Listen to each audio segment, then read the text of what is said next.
Hey everybody, today I'm taking a look at this small box card game called Gap. This accommodates 2 to 6 players and takes, well, 10 minutes according to the box, but it does take more than that in actuality. Now, before I get started on my review of Gap, I want to give a shout out to the show sponsor KIENDA.co.uk, who are my go-to online retailer. And if you use the link in the show notes or the QR code, then you can get 5% off your first order. Okay, so in Gap you are going to be collecting cards of different suits, and I thought the best way to explain this game would be to start from the end and work backwards by showing you how the scoring works. So let's just say this is my final arrangement of cards. What I'm going to do is I'm going to add up my piles with the most cards in them. So in this example I've got 3 piles of 2 and 1 pile of 1 card. Therefore these are all my biggest piles. Therefore this would be 6 points for the 6 cards minus my smallest pile or piles for this is 1 card. So this is going to be a final score of 5. Now let's just say I ended up taking another one of these and didn't end up having this one.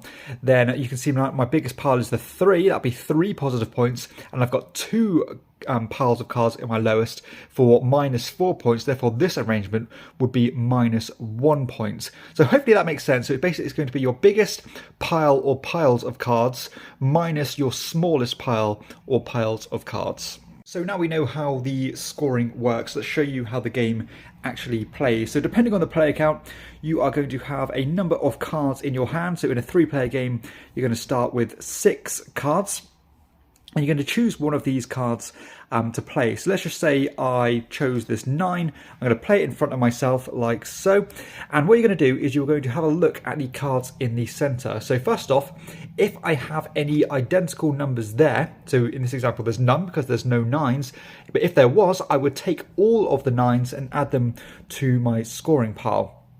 But again, in this example, that's not the case. So if that's not the case, you are going to have a look at the number and you are going to take one of each number on either end of that. So for example, the 8 would be relevant and also the 0 would be relevant because you can see that the 9 cycles round to the 8 and the 0 because it does loop. You know, the 9 is the highest card in the deck, whereas, you know, the 7s would link to the 6 and the 8 and so on. Or the 8 would be the 7 and the 9. So let's just say I played this 9 card. I would then take the 8 card, because there's only one 8 card there, and add it to my scoring pile. And because there's more than one 0, I would choose which one of these to take. So let's just say I took this red 0 like so, and that would be my turn done. Now once there's less or fewer than 4 cards in the center, that's going to get replenished like so, and it's going to move on to the next player. Now there is a third scenario that can happen if there is no matching numbers in the center. So for example, if I played this 2, there's no 2s here, and there's no adjacent numbers. So for example, there's no 1s and there's no 3s. In this scenario, you would place the card in that center row, kind of ready for the next player to take their turn. It's a nice way to shed the cards from your hand that you do not wish to play. So again, to recap, if you play a card of a matching number or a card that matches one or more of the numbers in the middle, you'll take all of those cards. If you play a card that has adjacent numbers there, you'll take one of each, one higher and one lower. And if there are none of those scenarios, then you'll place the card in the middle. And what you're going to do is you're going to keep on playing through all of the cards in your hand without replenishing until you have your final display for scoring.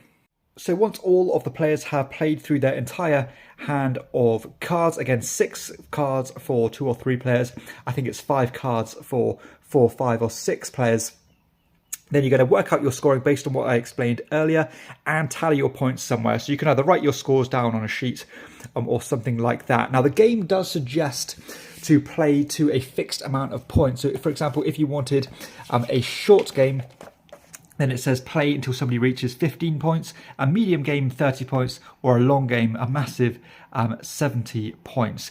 Now, all respective to the rules themselves, I would personally suggest playing a fixed amount of rounds. So when I play this game, I say we'll play the best of 2 or 3 rounds, and whoever's got the highest score at the end of those rounds will be the winner. But of course, you can play to that fixed limit target should you wish.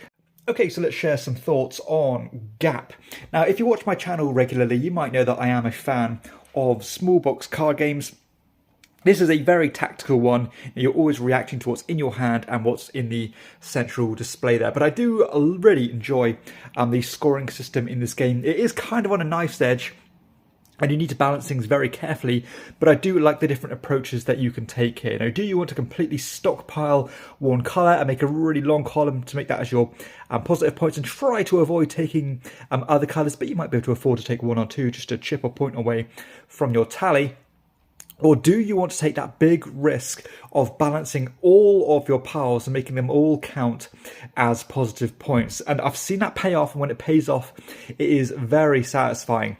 But of course, it is you are restricted to the cards in your hand. You don't really have any mitigation tools. You're going to have that fixed hand of 5 or 6 cards, and with each subsequent play, your hand is going to get reduced. So your options are going to quickly dwindle and run out. So you do need to be prepared to roll with the punches here. Sometimes you're going to play perfectly. On that last turn, you've got a card that you cannot avoid taking, a card that you don't want to, and it's going to completely sabotage your scoring.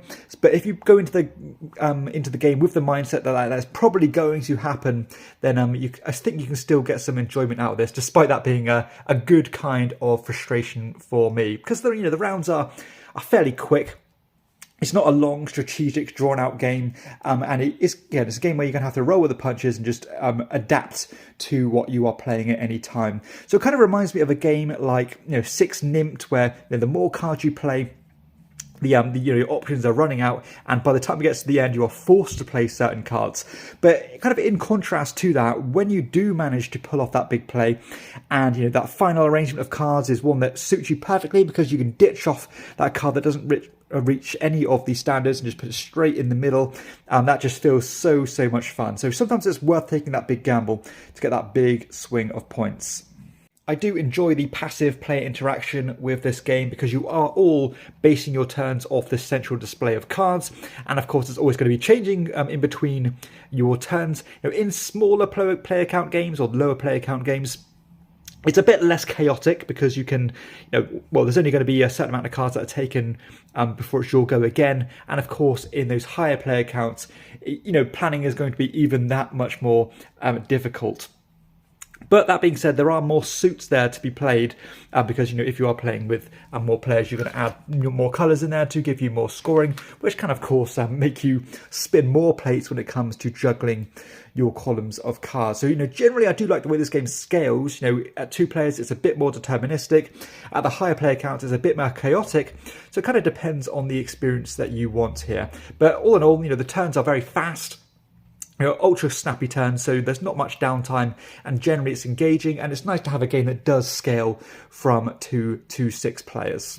Now, the time investment for this game I think is very good, as long as you play a fixed amount of rounds. Now, I'm not quite sure why the default for this game is playing to a fixed amount of points, because a lot of the time you will score a very low amount of points for the round, and even negative points for the round. It's quite easy to score negative points with this game. But I think leaving yourself a couple of rounds to make up for bad rounds is a good idea, hence why I would say always play 2 or 3 rounds. I think 3 rounds is a good amount to get your kind of teeth sunk into it, and maybe recuperate for a bad round or 2. But I think playing till 15 points is even quite long, and there's no chance in hell you're going to get that played in 10 minutes as the box would suggest. Whereas if you are playing 1 round, I think you get it played in 10 minutes. Maybe that's what it means on the box, but yeah, house rule, I would always play a fixed amount of rounds and see who has the most points by the end of those rounds. And the production for this game is generally good. I mean, the cards are not linen finished, but they do have this kind of slick metallic look. They have these foil cards that look really cool on the table. Colorblind friendly, can easily differentiate all the colors involved. And there's not too much shuffling here, so they don't need to be the most robust of cards. It's a small box card game. I can't really comment much more than that. Fixed in a nice little box. It's not going to take up too much shelf space. And it looks pleasant, despite just being a bunch of different suits in different numbers. Okay, so let's share some final thoughts on Gap. And this is the kind of card game that I love to have in my collection. So easy to teach, easy to get to the table. It's nice and fast and snappy as long as you do play that fixed amount of rounds. The decisions are there, but they're somewhat out of your hand. It's tactical, but you can try to be a bit clever. Sometimes you can try and gamble and go all in by balancing all your piles. But again, that is very much a delicate situation where it's either going to pay off or it's going to crash and burn. But of course, you can take a different approach. Maybe try to balance 1 or 2 piles, because even if you fall short of 1 pile, your biggest pile is still going to score, and that second reserve pile is not going to score as negative points because it's not your smallest pile. So as long as you keep 1 pile small, you're generally okay. But of course, if you try to balance all the piles, that's going to be impossible to do. I actually do like that dwindling amount of cards in your hand. It does ramp up the tension. I understand that some people will think that's a little bit too luck dependent and you don't really have any control. But again, if you go into the mindset of this game that sometimes it's going to go your way, sometimes it's not going to go your way, I think you're going to have a good time here. It scales well. You know, I do actually really enjoy playing this game at 2 players, which I think is a big selling point for a lot of people and something that they're looking for. So again, if you want a small box card game that feels familiar, but it feels fresh in other ways, it feels like a classic, really. You know, it kind of sings to me games like games like Six Nimmt and those kind of classic small box card games that are almost essentials. I think this one is pretty much there for me. So this is going to go straight into my collection. I know for a fact I'm going to play this regularly because it is so easy to get to the table. That is Gap, definitely going to be kind of a hidden gem of last year, I believe.